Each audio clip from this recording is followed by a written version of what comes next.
नमस्कार, आप सभी का ईसा एजुकेशन में स्वागत है।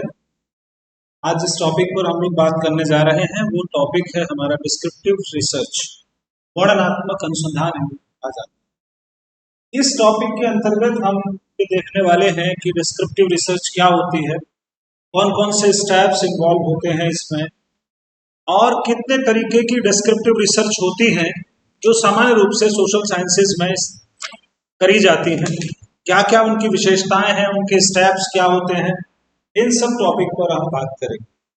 जैसा जानते हैं सब लोग कि सोशल साइंसेज में डिस्क्रिप्टिव रिसर्च बहुतायत से की जाती है, बहुत ज्यादा की जाती है। और ये जो डिस्क्रिप्टिव स्टडीज होती हैं या डिस्क्रिप्टिव रिसर्च होती है, इनमें सर्वे करते हैं हम, एक्सपोस्ट फैक्टो या कॉजल कंपैरेटिव या रिलेशन देखते हैं, वर्तमान समय से संबंधित किसी भी चर, किसी भी घटना, किसी भी व्यक्ति की मनोवृत्ति, व्यक्तियों के बारे में जब हम स्टडी करते हैं तो वो सब डिस्क्रिप्टिव रिसर्च के अंतर्गत आ जाता है। देखिए, एक छोटी सी बात मैं यहाँ और बताना चाहता हूँ कि हम लोगों का जो समय, टाइम को हम 3 हिस्सों में बांट देते हैं, पास्ट, प्रेजेंट और फ्यूचर। ठीक है, तो जो भी रिसर्च डिजाइन हम लोग पढ़ रहे थे, उस रिसर्च डिजाइन में अगर हम इस चीज को फिट करके देखें कि इन तीनों हिस्सों में कौन कौन सी रिसर्चेस काम करती हैं, तो पास्ट की स्टडी हमेशा हिस्टोरिकल रिसर्च से की जाती है, ऐतिहासिक अनुसंधान हमें भूत के बारे में बताता है। फ्यूचर यानी कि प्रिडिक्शन, जिस तरीके के रिसर्च का काम होता है वो होता है एक्सपेरिमेंटल। एक्सपेरिमेंटल का एम क्या होता है? फ्यूचर को प्रिडिक्ट करना कि अगर ऐसा है तो भविष्य में क्या हो। अब ये प्रेजेंट बचता है, वर्तमान समय में क्या चल रहा है, तो वर्तमान समय की स्टडी के लिए हम हमेशा डिस्क्रिप्टिव स्टडी या रिसर्च को करते हैं वर्तमान के बारे में जानने के लिए कि आज के समय में क्या चल रहा है, वर्तमान समय में लोग कैसे सोच रहे हैं, ये रिसर्च हम करते हैं। उस प्रेजेंट के बारे में उनको हम डिस्क्रिप्टिव स्टडीज कहते हैं। अब डिस्क्रिप्टिव स्टडीज के मीनिंग को ठीक से समझने के लिए चलिए हम देखते हैं इसकी एक डेफिनेशन, जो कि बहुत पॉपुलर है, ज्यादातर किताबों में आपको ये मिल जाती है। ये डेफिनेशन है जॉन डब्ल्यू बेस्ट की, और बहुत अच्छी डेफिनेशन है ये, इसमें बहुत डिटेल में डिस्क्रिप्टिव रिसर्च के बारे में बताया गया है। चलिए देखते हैं इसको क्या कहती है ये definition. A descriptive study describe and interpret what is, क्या है, क्या है, इसके बारे में अध्ययन करती है। और क्या का मतलब हमेशा वर्तमान से। ये स्टडी क्या बताती है कि क्या है? It is concern with conditions और रिलेशनशिप दैट आर एग्जिस्ट। ये उन दशाओं से या संबंधों से ताल्लुक रखता है जो अस्तित्व में है वर्तमान में। ओपिनियंस दैट आर हेल्ड, मनोवृत्तियां, मनोविचार जो लोग इस समय रख रहे हैं, जो चल रहे हैं विचार। Process that are going on, वो प्रक्रियाएं जो चल रही हैं। इफेक्ट्स दैट आर एविडेंट, उन चीजों के प्रभाव जो महत्वपूर्ण हैं। और ट्रेंड्स दैट आर डेवलपिंग, और ट्रेंड्स जो अभी इस समय सोसाइटी में डेवलप हो रहे हैं।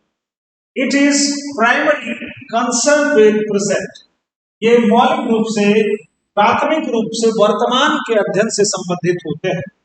इट इज, पर ये इतना ही काफी नहीं है, आगे भी क्लैरिफिकेशन इन्होंने किया है। It often considered past events and influences that they relate to current condition, परंतु साथ ही साथ ये उन पास्ट की कंडीशंस को भी कंसीडर करता है स्टडी के लिए जो वर्तमान चीजों के साथ एसोसिएट करती हैं, जुड़ी। यानी कि वर्तमान में समाज में क्या चल रहा है, लोग कैसे सोच रहे हैं। जैसे हम जानना चाहें कि साहब उच्च शिक्षा के स्तर पर विद्यार्थियों की प्रमुख समस्याएं कौन कौन सी हैं, तो ये अध्ययन हमारा डिस्क्रिप्टिव स्टडी में जाए। वर्तमान समय में छात्रों की किन किन व्यवसायों के प्रति रुचियां हैं, ये भी हमारा डिस्क्रिप्टिव स्टडी में जाए। वर्तमान समय में लोग किस चीज को पसंद कर रहे हैं, ये भी यानी कि आज के टाइम में जो चीजें चल रही हैं, देखिए हमने पूरी बात कर ली, जो चीजें एग्जिस्ट करती हैं, जो प्रक्रियाएं चल रही हैं, जो ट्रेंड्स चल रहे हैं, जो चीजें डेवलप हो रही हैं, उन सब के बारे में जिस रिसर्च में स्टडी करते हैं उसको हम डिस्क्रिप्टिव रिसर्च कहते हैं। अब थोड़ा सा और इसको हम डिटेल में जानते हैं। देखिए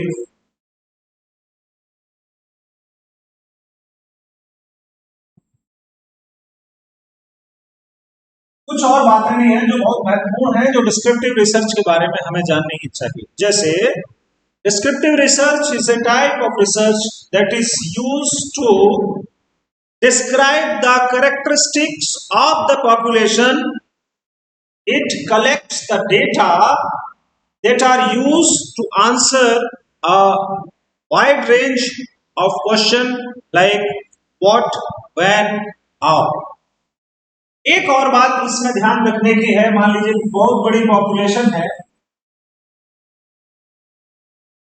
उस बहुत बड़ी पॉपुलेशन के बारे में हम जानना चाहते हैं, तो उसके लिए छोटा सा सैंपल हम उसमें से लेते हैं और उस सैंपल की सहायता से उस पॉपुलेशन के बारे में हम स्टडी करते हैं। किसी भी जनसंख्या की विशेषताओं का अध्ययन किया जाता है, उससे संबंधित प्रश्नों के उत्तर दिए जाते हैं, जो क्या है, क्यों है, कैसे है, इस तरीके के प्रश्नों का उत्तर दिया जाता है डिस्क्रिप्टिव टाइप की रिसर्च। ठीक है, एक ये बात हमारी ध्यान में रखने की।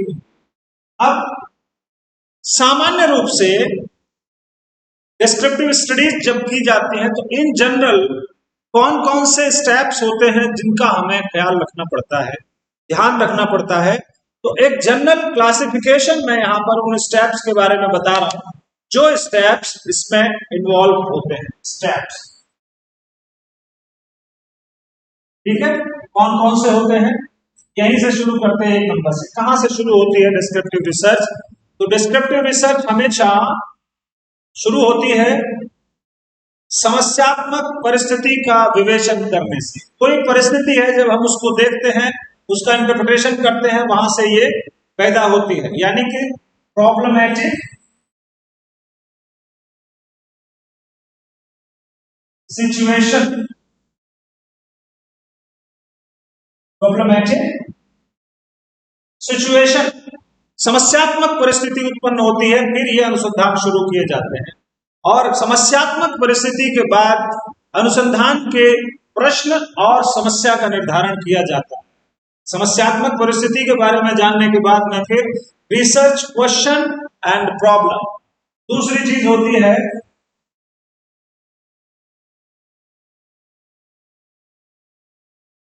Determination of research question. क्या अध्ययन करना चाहते हैं हम, क्या जानना चाहते हैं, उसको तय किया जाता है।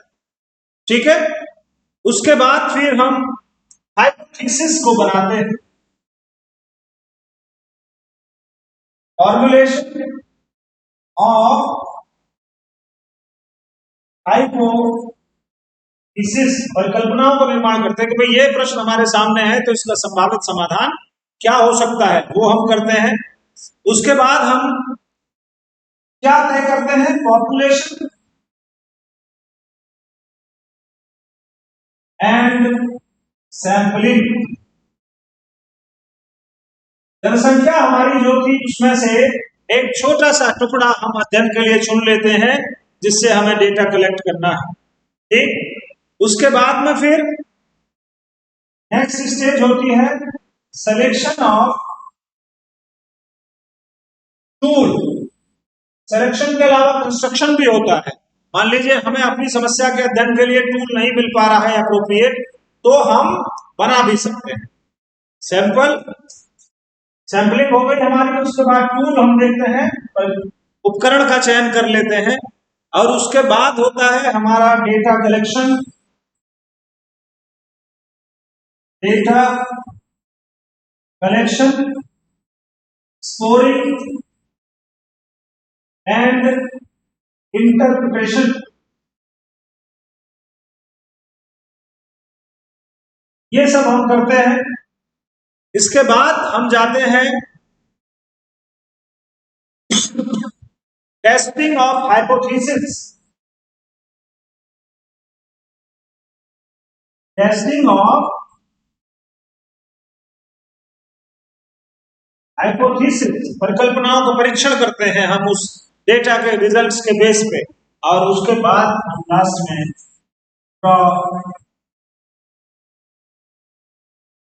कंक्लूजन, परिणामों का हम डिस्कशन करते हैं कि क्या परिणाम हमारे निकलकर सामने आए। तो ये एक मोटा मोटा आइडिया है कि जब भी डिस्क्रिप्टिव रिसर्च की जाती है तो उसी तरीके से की जाती है। सामान्य रूप से जो स्टेप्स बताए जाते हैं सामाजिक विज्ञानों में अनुसंधान के, वो डिस्क्रिप्टिव रिसर्च के ही स्टेप्स होते हैं। ध्यान रखने की बात है कि इस तरीके की जो रिसर्चेस की प्रोसेस है उसमें डिडक्टिव और इंडक्टिव दोनों मेथड्स को एक साथ इस्तेमाल किया जाता है। तो चलिए अब थोड़ा सा और आगे बढ़ते हैं। डिस्क्रिप्टिव रिसर्च में ही हम स्टेप्स हमने देख लिया, इसका मीनिंग हमने समझ लिया। अब हम जानने की कोशिश करते हैं इसमें थोड़ा सा आगे कि कितने तरीके की डिस्क्रिप्टिव रिसर्च होती है। बहुत सारे तरीके की होती है, और अधिकांश जो पुस्तकें हैं रिसर्च मेथोडोलॉजी की या रिसर्च की पीजी लेवल पर सामाजिक विज्ञानों में, उनमें 3 तरीके के अनुसंधान कार्यों पर ज्यादा महत्व दिया गया है। उन्हीं 3 के बारे में हम डिटेल में बात करने वाले। वो कौन कौन से 3 हैं डिस्क्रिप्टिव स्टडीज में? एक तो होता है सर्वे,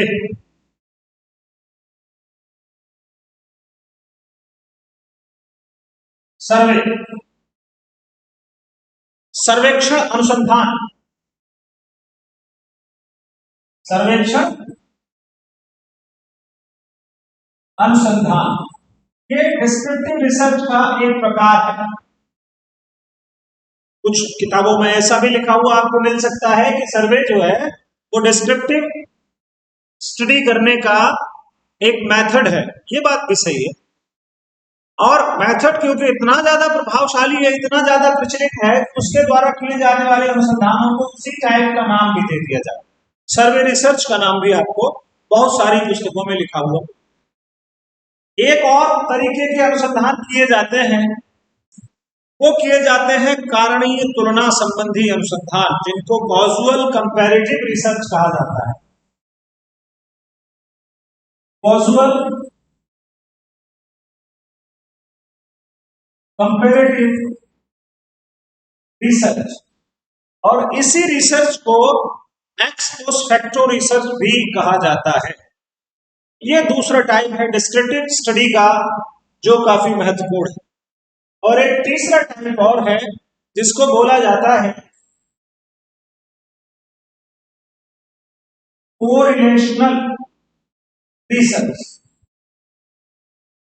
ये एक और तरीका है डिस्क्रिप्टिव स्टडी का, कोरिलेशनल रिसर्च। इसके द्वारा भी हम डिस्क्रिप्टिव रिसर्च से संबंधित प्रश्नों के उत्तर हम प्राप्त करते हैं। तो 3 तरीके से सामान्य रूप से हमारी डिस्क्रिप्टिव स्टडीज होती हैं: सर्वे, कॉजुअल कंपैरेटिव और कोरिलेशनल स्टडीज। अब एक एक करके हम इनके बारे में जानकारी करने वाले हैं, इनके बारे में इस वीडियो को तो हम यहीं रोक रहे हैं। अभी नेक्स्ट वीडियोस में हम बात करेंगे सर्वे, कॉजुअल कंपैरेटिव, या चलिए काम कर लेते हैं, छोटा हो रहा है तो एक कोरिलेशनल जो रिसर्च है उसके बारे में हम इस वीडियो में स्टडी कर लेते हैं। कारणीय तुलना वाले जो होते हैं, नहीं सॉरी, जो कोरिलेशनल है हमारी, उसके बारे में सहसंबंधात्मक रिसर्चेस के बारे में हम लोग बात कर लेते हैं। ठीक है, कोरिलेशनल स्टडी। तो ये एक खत्म भी हो जाएगा और वीडियो भी छोटी नहीं। चलिए तो फिर शुरू करते हैं। अभी इन 2 के बारे में, क्योंकि ये थोड़ी बड़ी है, तो हम नेक्स्ट वीडियोस में बात कर लेंगे इनके बारे में। इस वीडियो में हम लोग बात कर लेते हैं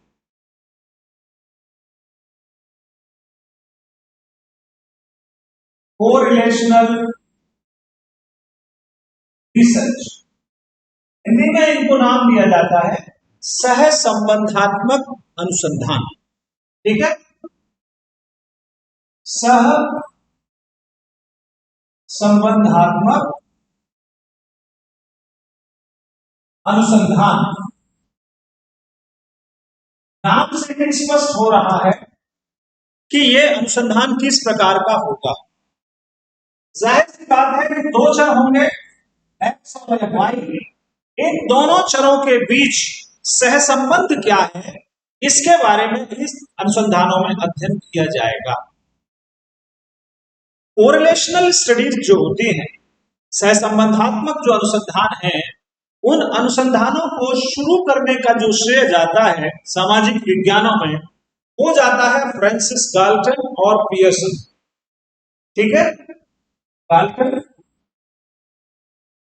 और पियर्सन, ये दो लोग हैं जिन्होंने शुरुआती स्टेज में इस तरीके के अनुसंधान किए। और कंपैरेटिव साइकोलॉजी जो है उसमें ये बहुत किए जाते हैं। तुलनात्मक मनोविज्ञान क्या मतलब होता है इन कोरिलेशनल स्टडीज का? इनका मतलब सीधे सीधे यही होता है कि सहसंबंधात्मक अनुसंधान में दो चरों के मध्य व्याप्त जो साथ साथ परिवर्तित होने वाला संबंध है, कंकोमिटेंट वेरिएशन, कंकोमिटेंट वेरिएशन, सहगामी परिवर्तन, सहगामी परिवर्तन का अध्ययन किया जाता है। एक साथ ये बदल रहा है तो ये भी बदल रहा है, ये बदल रहा है तो ये भी बदल रहा है, इसको बोला जाता है सहगामी परिवर्तन का अध्ययन किया जाता है, कंकोमिटेंट